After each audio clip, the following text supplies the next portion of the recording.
Inside this box is the brand new xTool S1. At the time of filming this intro, there are approximately 0 videos on YouTube about this laser, and outside of this little picture here on the front, I don't know much about it. So let's do a quick unboxing and assembly. I'll run a couple different projects to see how it performs, and I'll share my settings. And after that, I'll let you know what I like about it, what I don't like about it, and if I suggest picking one of these up if you're in the market. I apologize ahead of time for the messy table, but hey, this is an active work zone and I've got jobs to ship. Anyways, back to the S1. It will arrive in a pretty normal sized box and you can pull it out using these nifty straps that hold everything together. It's not too heavy, but I wouldn't make a habit of carrying it around like this.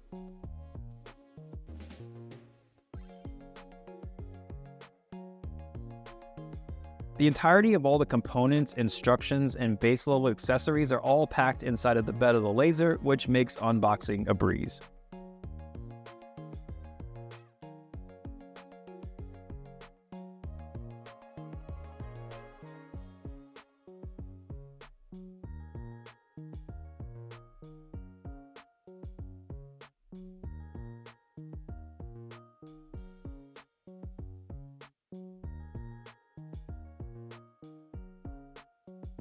Here's a first look at our completely unpacked laser bed. The S1 is going to be offered with options of 20 watt, 40 watt, and IR modules. And as we see here, I have the 40 watt. This new module design looks really cool and is super easy to install, just 2 little screws up at the top.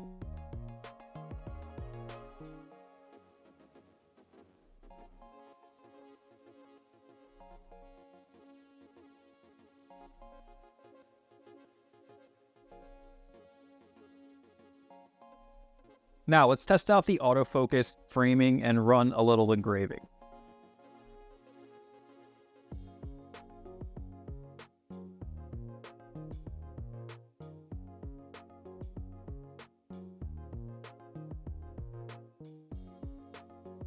I'm using xTool Creative Space for everything today. Connecting the S1 to Creative Space was super fast, and I'm operating off Wi-Fi, which I really enjoy since normally my laser is across the room from where I sit.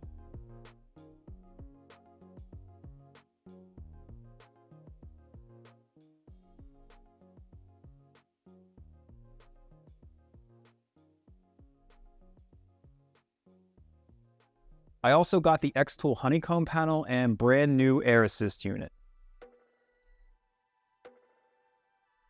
I love these new little magnet clips that come with the Honeycomb panel. Okay, let's dive into some projects. First, we'll fish out that Slate Coaster that's in the sample pack that comes with your S1. Let's try engraving a straightforward vector graphic.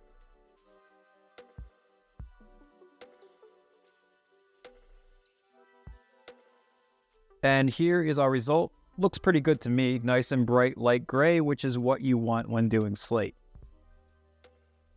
Next up, let's make a little ornate wooden box out of some 3mm project panels I have lying around. This will involve vector cutting and line scoring. This design contained lots of intricate cut lines, and I'll be excited to see how the S1 performs with them.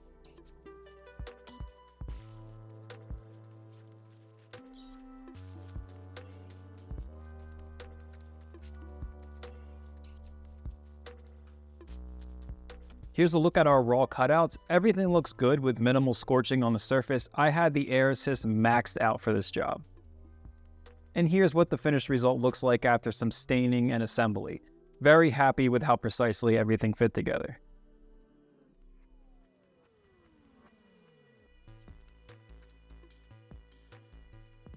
After cutting all that wood, it's a good time to freshen up the lens. I like to use a Q-tip and rubbing alcohol.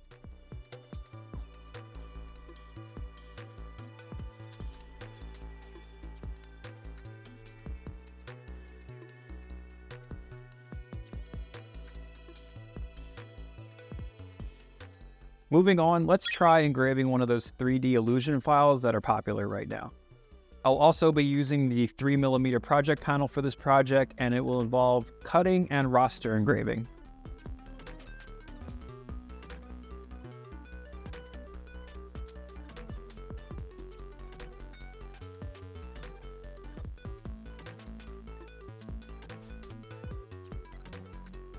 Here is a look at our results. Looks okay. It's not the laser's fault. I think I struggled a little bit with the raster engraving settings on this one. I'm very comfortable with photo engraving and Lightburn, but Creative Space was a little bit different than what I'm used to. Moving on, next up, let's make a leather card holder. I'm making this out of 2.5mm thick vegetable tan leather, and this project will involve vector engraving and cutting.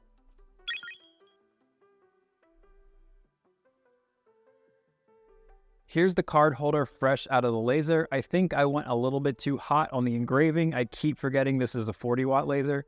Here it is after a little cleanup and hand stitching. Came out nice with minimal scorching on the top and the bottom. Again, I would lower the power on the engraving a little bit next time. Next up, let's engrave a coated stainless steel flask. As you can see, this flask has a curved surface, so it's a great time to try xTool's new twin point positioning tool. The twin point positioning allows the software to measure the variations in surface depth to make sure that the laser stays in focus as it engraves. Here you can see the laser measuring a grid of different focus points along the surface.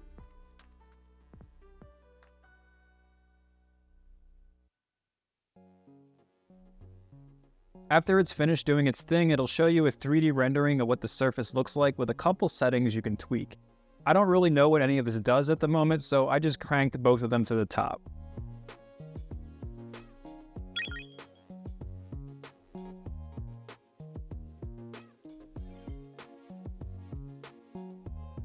And here is our result. The good news is, everything on the curved surface stayed in focus during the process. The not so good news is, Creative Space automatically lowered the speed setting I selected by 20mm a second. I assume it's for good reason, but I didn't notice it ahead of time, so my engraving ran a little hot. And our final project for the day will be engraving an acacia cutting board. I didn't have a design in mind, so I bought this SVG file off Etsy for $1. I guess I'm entering my live, laugh, love era.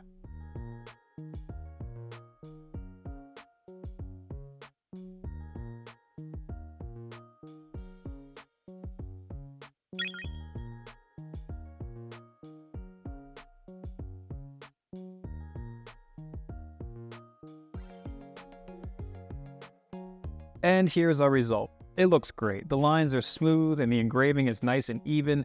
This will be ready for display after a finishing coat of oil. Okay, so now let's have a little chit chat about the S1.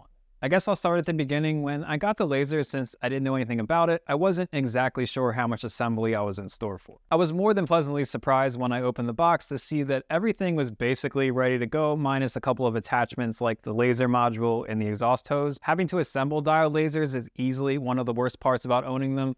The assembly process for the S1 is about 5 steps and might take you like a half hour before you're ready to get started using it. So on the topic of unboxing and setup, the S1 gets an A+ from me. Even if you've never touched a laser before, you should have no problem following the print instructions that come with it.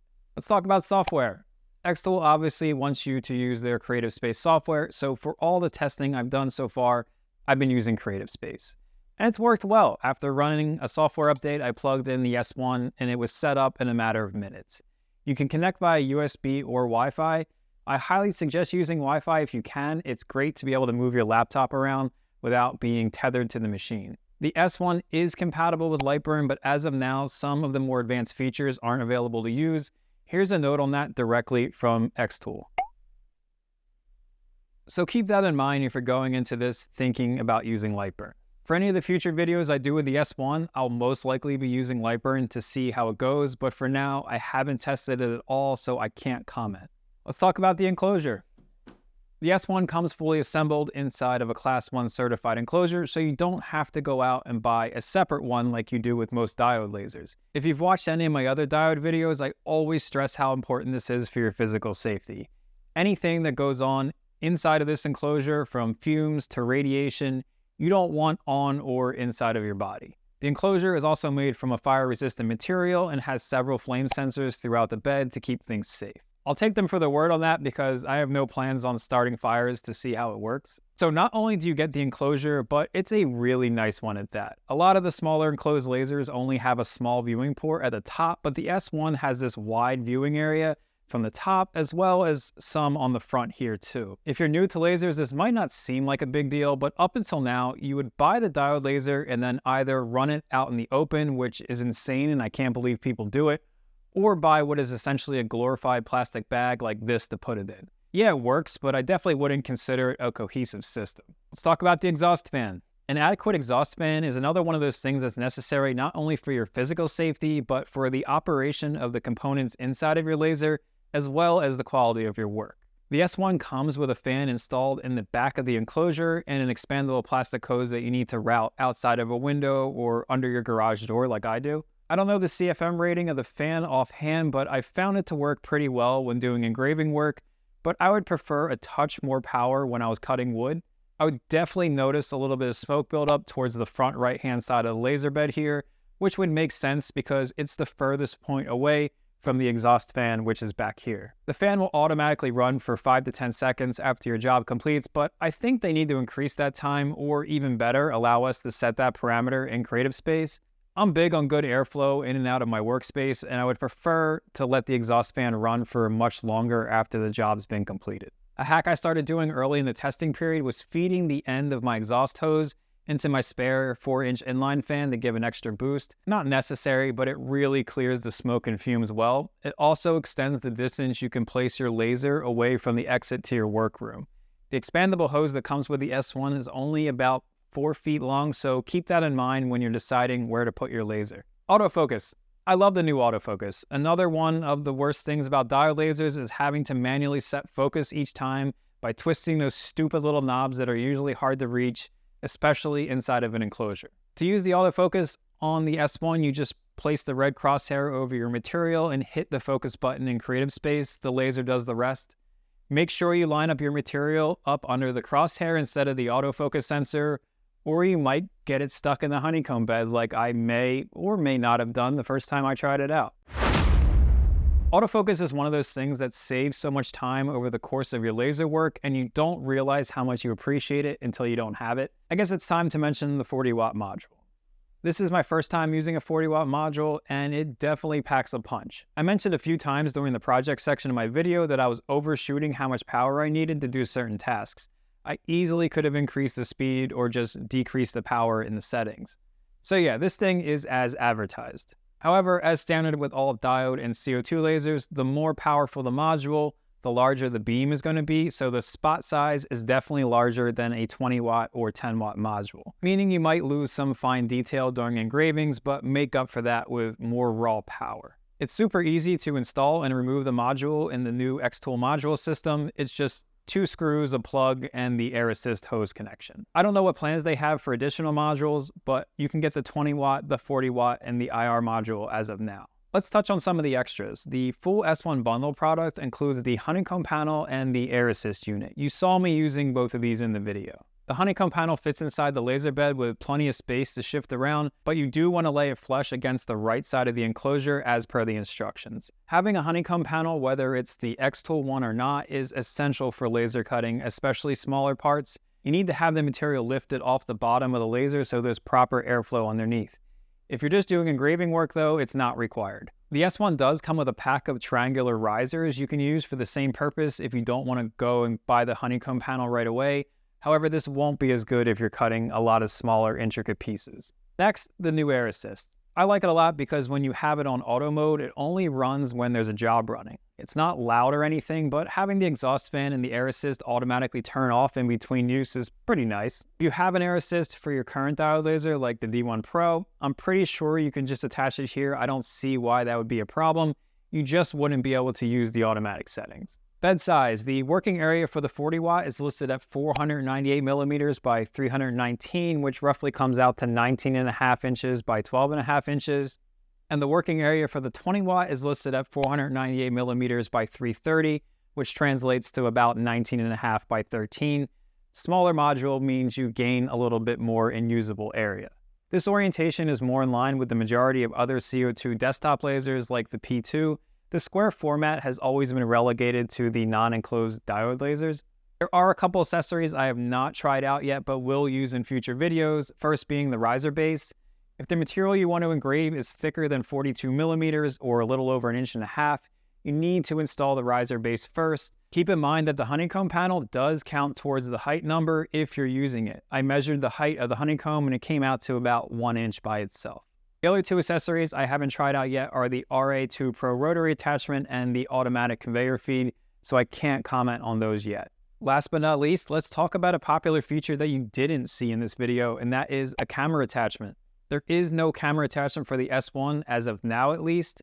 That doesn't matter to me because I don't use cameras in any of my lasers, but if that's a feature you've grown accustomed to, you might want to keep that in mind. Now let's talk pricing. At the time this video is going out, the price of the 40-watt S1 with just the base level accessories included is $19.99 in US dollars. That doesn't include a honeycomb panel, air assist, and riser base. The 40-watt S1 bundle, which includes the honeycomb and air assist, is $21.99, no riser base included.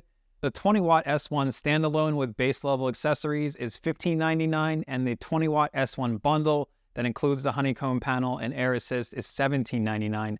Both of those have no riser base included. All of that is obviously before any discounts or sales that might be offered at the time. So as far as diode lasers go, these are definitely on the higher end as far as pricing, but there also isn't anything else quite like this on the market yet. I've noticed some comparisons to the soon-to-be-released Rolly Laser Matic model, but even that is pushing you up to around $1,400 for a 30-watt module. And that doesn't have some of the S1 features like the 40-watt module, autofocus, curved surface capability, option to swap in an IR module for metals, and a Class 1 certified enclosure. Look, I'm not trashing the Laser Matic, I've never used it. My main point is the pricing trend for these new enclosed diode systems are just going to keep going up. People like new features, and new features mean more money. So let's talk two scenarios where you might or might not consider buying this laser.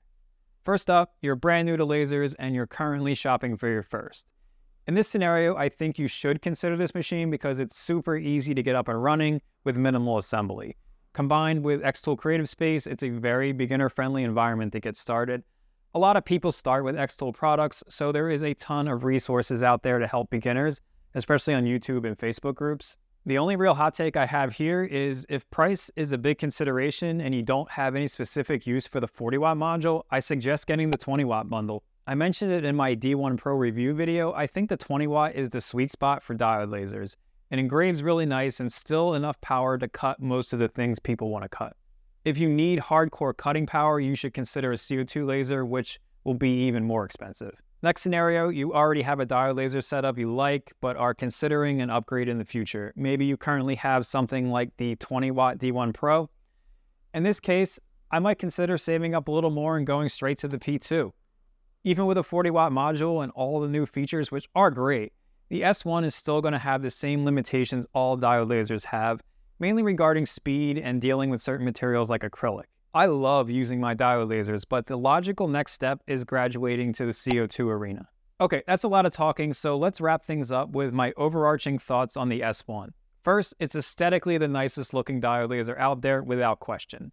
It's got a nice sleek design, all the parts and buttons feel substantial, the bed lights turn on and off automatically, there's no stray cables popping out everywhere.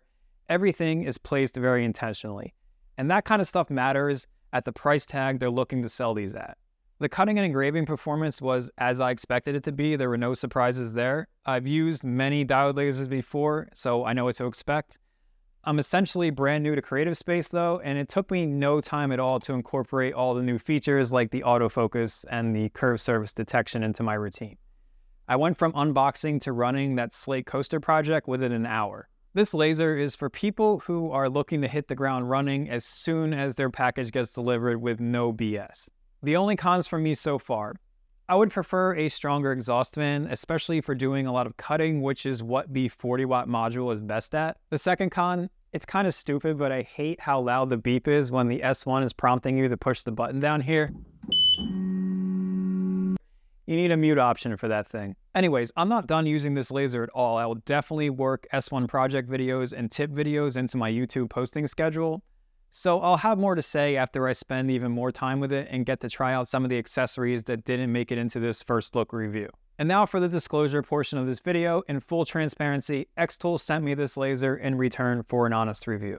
I'm not employed by xTool. They didn't pay me specifically for this video. However, I do like their products and I like working with them as a company.